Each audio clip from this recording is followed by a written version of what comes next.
I don't really believe anything I say, because the nature of my work concerns the spaces between the words rather than the words themselves. For I'm dealing with an area, a realm of human existence that is basically not conceptual, and I'm faced with the predicament of trying to convey a non-conceptual realm through concept. So I must ask you at the outset to take my words with a grain of salt. If you don't like them, don't worry about them. They will pass quickly. In order to understand the stages of life and ultimately the process of dying, one has to have a context in which to understand these things. And the context usually is defined as what is the meaning of it? What am I doing here on earth?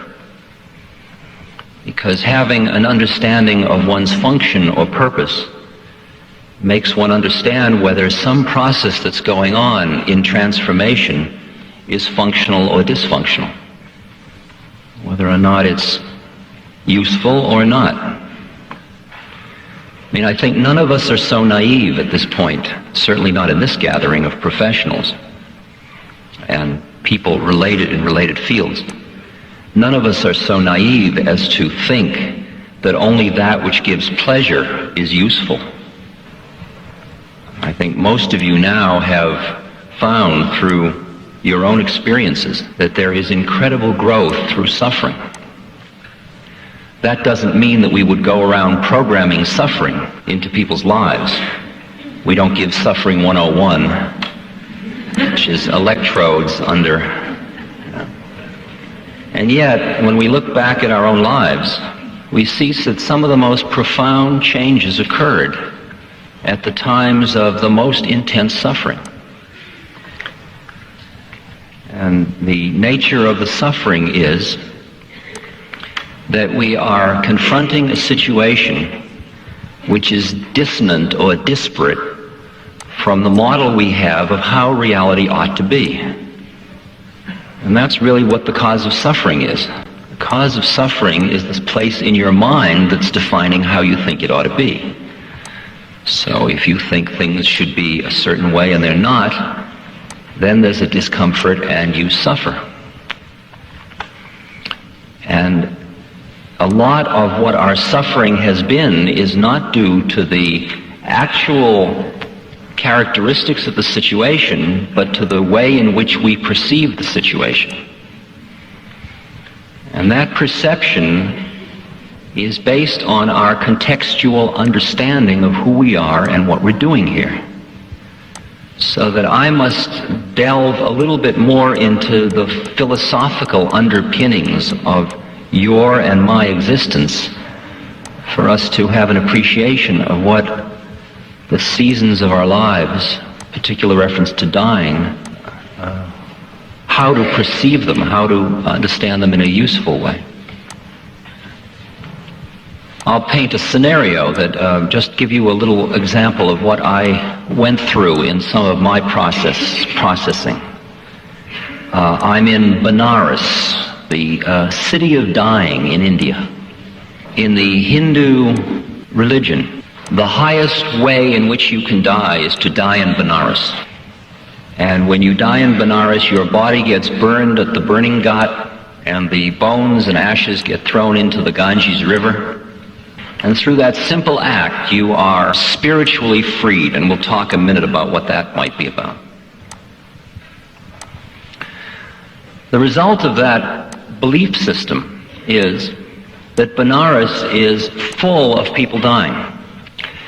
And most of these people have no money whatsoever. They are beggars at the most extreme states of survival. Many of them are lepers.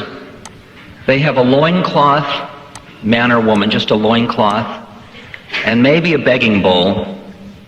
Many of them have advanced states of cancer. Many of them are just skin and bones. They are dragging themselves through the streets, And often on their loincloth there is a little sack which contains the money necessary for the wood for their funeral pyre. Now, if you think of yourself as a human being and think of them as a human being and empathize for a moment with their predicament, here we are in Orange County having just had a nice lunch and being in comfortable soft chairs, it's hard to imagine even identifying and realizing these are fellow human beings. But they are. They're just like us. They've just got a different place in their minds, and they're in a different life moment. When I first came to Benaras, when I went out in the streets, I was in a very open space, and when I looked at these people, I experienced such horror. I couldn't really handle it at all. And I went back to my hotel room, and I am somewhat embarrassed to admit, I literally climbed under the bed. I hid under the bed, just in horror of the situation.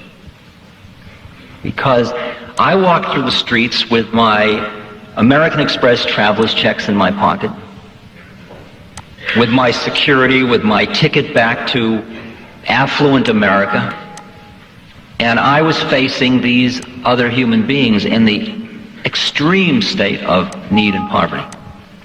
And my pity was more than I could handle.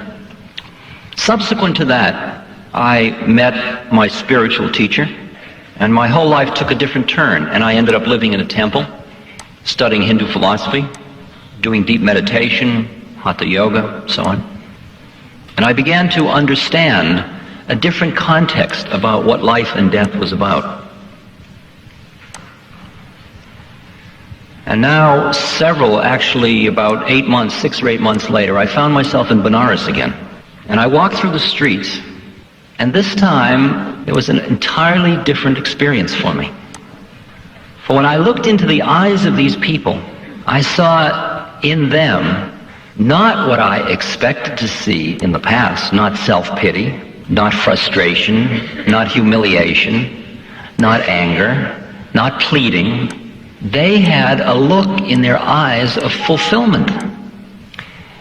And then I noticed something else in their eyes that I could hardly believe.